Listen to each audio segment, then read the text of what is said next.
ഇസ്ലാമിക മതസ്ഥാപനങ്ങൾക്ക് ഭൂമി ഏറ്റെടുക്കണമെങ്കിലും മതസ്ഥാപനങ്ങൾക്ക് ഭൂമി നമ്മൾ കൈയൊഴിഞ്ഞു കൊടുക്കണമെങ്കിലും വളരെ കൃത്യമായി ഇസ്ലാമിക നിയമം പറഞ്ഞിട്ടുണ്ട്. അത്തരത്തിൽ വഖഫ് ചെയ്ത ഭൂമിയല്ലാതെ അതുപോലെ തന്നെ വിശ്വാസികൾ നൽകുന്ന സംഭാവനകൾ ഉപയോഗിച്ചുകൊണ്ട് മുതൽ വാങ്ങുക എന്നുള്ളതിനപ്പുറത്തേക്ക് അന്യന്റേതായിട്ടുള്ള സർക്കാരിന്റേതായിട്ടുള്ള ബാധ്യതകളുള്ള ഒരു ഭൂമി ഒരു ഇസ്ലാമികയെ സംബന്ധിച്ചിടത്തോളം അത് മതത്തിനെതിരാണ്, വിശ്വാസത്തിനെതിരാണ്. സ്വാഭാവികമായും മതത്തിൽ വിശ്വസിക്കുന്ന ഒരു വിശ്വാസിയെ സംബന്ധിച്ചിടത്തോളം ആ നീതി നിഷേധത്തിനെതിരെ ആ മതവിശ്വാസത്തിന്റെ നിലപാടിനെതിരെയുള്ള കമ്മിറ്റിയുടെ പള്ളി കമ്മിറ്റിയുടെ അധിക ഭൂമി സർക്കാരിൽ നിക്ഷിപ്തമാക്കാനുള്ള ദൈവികമായ ചുമതല ഓരോ ഇസ്ലാമിനും സംഘടിപ്പിച്ച രേഖകൾ വെച്ച് ബന്ധപ്പെട്ട ആളുകൾക്ക് പരാതി കൊടുക്കുന്നത്. അത് ഒരു മതവിശ്വാസിയുടെ കാര്യം. മറ്റൊന്ന്, എന്നാൽ മതത്തിൽ വിശ്വസിച്ചാലും മതത്തിൽ വിശ്വസിക്കാതിരുന്നാലും എല്ലാ മനുഷ്യരും പാലിക്കേണ്ട ഒന്നുണ്ട് ഇന്ത്യയിൽ. അത് ഭരണഘടനയും വിശ്വസിക്കാതിരിക്കാനും അവകാശമുള്ളതുപോലെയല്ല ഇന്ത്യയിൽ ഭരണഘടനയിൽ വിശ്വസിക്കാനും വിശ്വസിക്കാതിരിക്കാനുമുള്ള പരാതിയിൽ നിന്ന് പിൻവലിപ്പിക്കാമെന്ന് ആരെങ്കിലും അക്രമകാരികൾ ആരെങ്കിലും ധരിക്കുന്നുവെങ്കിൽ അതവിടെ കയ്യിൽ മടക്കി വെച്ചാൽ മതി. നടക്കുന്ന കാര്യമല്ല.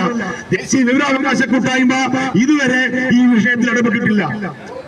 28-ാം തീയതി ഹുസൈൻ ആശാരിയുടെ വീട് കയറിയുള്ള ആക്രമണം നടന്നിട്ട് പോലും വിവരാവകാശ കൂട്ടായ്മ ഈ വിഷയത്തിൽ ആ രീതിയിൽ ഇടപെട്ടിട്ടില്ല. എന്നാൽ ഇന്ന് ഇത് ഹുസൈൻ ആശാരിയുടെ മാത്രം വിഷയമല്ല. ദേശീയ വിവരാവകാശ കൂട്ടായ്മയുടെ പ്രവർത്തകർ പല ജില്ലകളിലുള്ള പ്രവർത്തകരുണ്ട് ഇവിടെ. അവരൊക്കെ ഇതേപോലെ തന്നെ അവരുടെ പ്രദേശങ്ങളിൽ നിയമപരമായി ഇടപെട്ടുകൊണ്ടിരിക്കുന്നവരാണ്.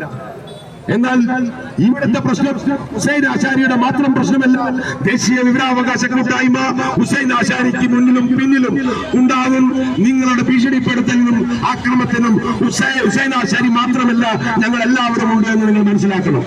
അങ്ങനെ ഭയപ്പെട്ട് പിന്മാറുന്നവരല്ല. ഞങ്ങൾ ഒരുപാട് ഭീഷണികൾ കണ്ടിട്ടുള്ളവരാണ്, ഒരുപാട് ഭീഷണികളെ നേരിട്ടുള്ളവരാണ്.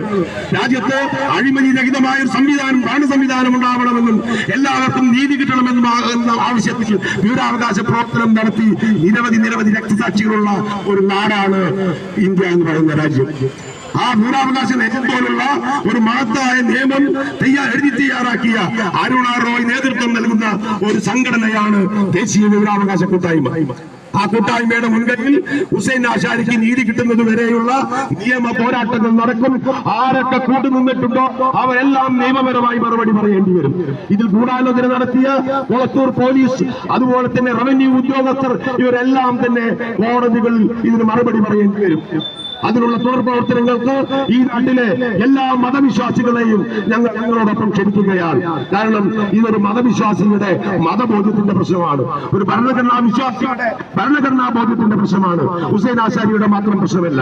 അതുകൊണ്ട് ഈ മാലിന്യ കമ്മിറ്റിക്ക് കീഴിലുള്ള അംഗങ്ങളായിട്ടുള്ള മുഴുവൻ ഇസ്ലാമിക വിശ്വാസികളോടും ദേശീയ വിവരാവകാശ കൂട്ടായ്മയ്ക്ക് പറയാനുള്ളത്, നീതിക്ക് വേണ്ടിയുള്ള മതബോധ്യത്തിന്റെ അടിസ്ഥാനത്തിൽ മത ആചാരങ്ങൾ നിലനിൽക്കുന്നതിന് വേണ്ടി നിഷ്കർഷകൾ നടപ്പിലാക്കുന്നതിന് വേണ്ടി ഹുസൈൻ ആശാരി തുടങ്ങി വെച്ചിട്ടുള്ള ഈ സമരം നിങ്ങൾ എല്ലാവരും ഏറ്റെടുക്കണം. ഈ വിവരാവകാശ കൂട്ടായ്മയുടെ തുടർ പ്രവർത്തനങ്ങളിൽ സജീവമായി ഇടപെടണമെന്ന് മാത്രം പറഞ്ഞ് ഞാൻ അവസാനിപ്പിക്കുന്നു. അഭിവാദ്യങ്ങൾ.